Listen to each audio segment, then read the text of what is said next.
Бисмилля, вассаляту вассаляму аля расулилля.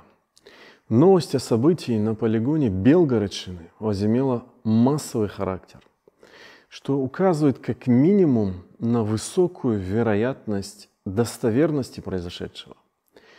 Мусульмане, мобилизованные в ряды российской армии, в частности дагестанец, азербайджанец и адыгеец, сказали правду. Сказали, что это не их война. И пусть Всевышний укрепит каждого верующего, кто говорит сегодня в России, в это невероятно сложное время для всего мира слово истины. Ведь посланник Аллаха, да благословит его Аллах и приветствует, сказал так. Сказал, что человек может сказать слово в угоду Аллаху, не придав ему значения, вследствие чего он будет возвышен пред Аллахом на степенях. «Инналь абда ла ятакалламу биль калимати мин ридваниллахи ла юлки биха балан, ярфаху Аллаху биха дараджат». В другом хадисе пророк, мир ему, говорит: «Инна ахадакум ла ятакалламу биль калимати мин ридваниллахи ма ядунну».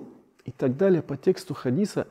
Любой из вас может сказать слово в угоду Аллаху, не предполагая, чего оно достигнет, а за него, то есть за это слово, ему Всевышний запишет свое довольство, вплоть до того дня, когда он встретит его. И это как раз слова, сказанные несправедливому амиру, султану, то есть руководителю, командиру и так далее, по аналогии, как это подчеркивают величайшие ученые ислама. В частности, Ибн Абд-аль-Барр говорит о том, что ученые единодушны в этом.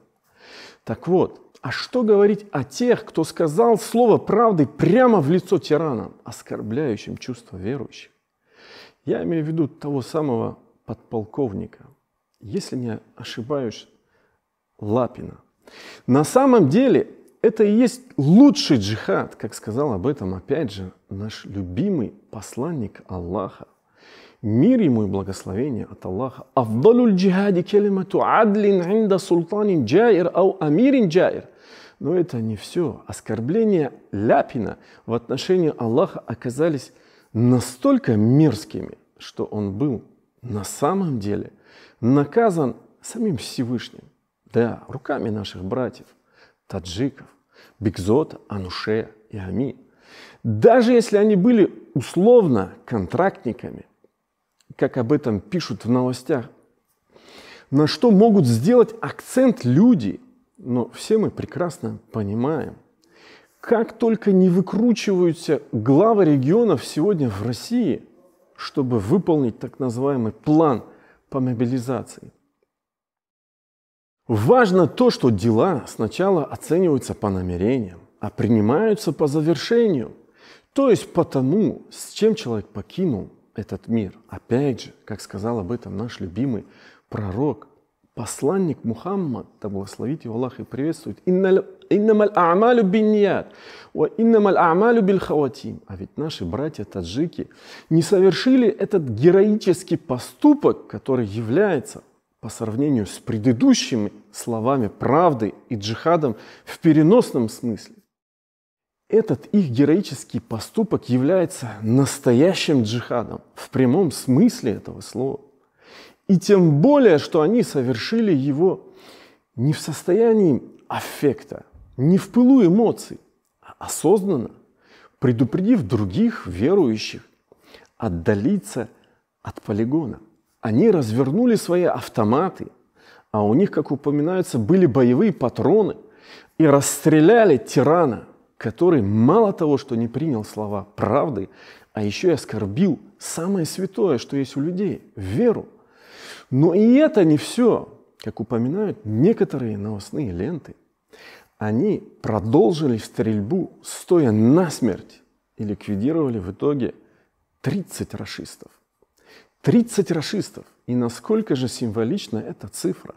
1 к 10, если же, конечно, она достоверна.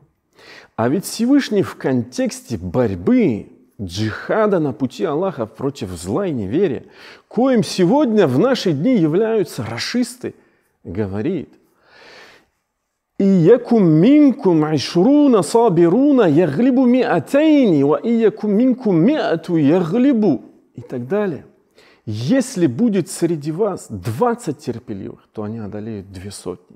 Если же их среди вас будет 100, то они одолеют 1000 неверующих, потому что они люди неразумные.